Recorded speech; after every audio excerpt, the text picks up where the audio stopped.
ត្រមរេចនឹងរងជាដកកិច្ចព្រមព្រៀងបឋមពន្យាពេលឈប់បាញ់រហូតដល់60ថ្ងៃរងចាំលោក Trump និងលោក Mojtaba Sinyi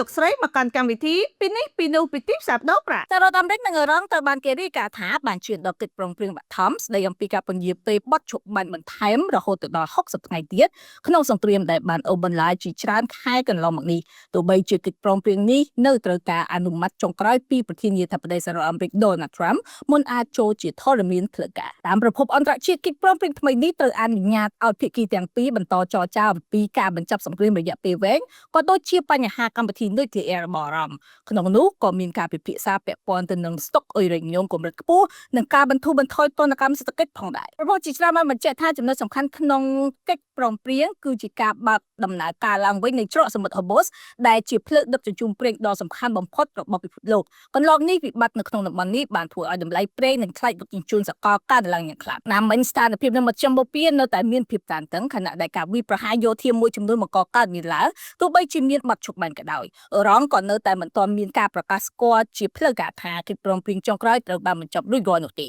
ក្នុងពេលជាមួយគ្នានេះដែរលោក Donald Trump កំពុងប្រឈមសម្ពាធនយោបាយខ្លាំងពីក្រុមនយោបាយរឹងមាំក្នុងបកសាធារណរដ្ឋដែលទាមទារឲ្យសហរដ្ឋអាមេរិកបន្តដាក់សម្ពាធទៅលើអ៊ីរ៉ង់ជាពិសេសពាក់ព័ន្ធទៅនឹងកម្មវិធីនុយក្លេអ៊ែរភាគសេដ្ឋកិច្ចអន្តរជាតិមើលឃើញថាប្រសិនបើបទឈប់បាញ់រយៈពេល60ថ្ងៃនេះត្រូវបានអនុម័តជាផ្លូវការវាអាចជួយឲ្យតម្លៃប្រេងមានស្ថិរភាពឡើងវិញខណៈដែលទីផ្សារហិរញ្ញវត្ថុនិងតម្លៃមាសអាចមានសញ្ញាវិជ្ជមានឡើងថ្លៃខ្លាំងត្រឡប់មកវិញវិនិយោគិនដែលវិនិយោគទៅលើតម្លៃមាសគួរតាមដានព័ត៌មានបន្ថែមទៀតដើម្បីជាសញ្ញាក៏ដូចជាបង្ហាញពីទិសដៅអនាគតរបស់មាសផងដែរអនុស្រីចង់សិក្សារំអិតពីរបៀបកក់ហាងឆេងអន្តរជាតិក៏ដូចជាបើកគណនីកក់មាសដែលឥតថ្លៃអលោកស្រីអាចធ្វើការទំនាក់ទំនងមកនាងខ្ញុំសារ៉ារ៉ាត់សាន់ដេតាមលេខទូរស័ព្ទនៅខាងលើដើម្បីទទួលបានការបង្រៀនការប្រឹក្សាយោបល់និងការបើកគណនីកក់ហាងឆេងអន្តរជាតិតាមរយៈប្រព័ន្ធធនាគារដែលឥតថ្លៃ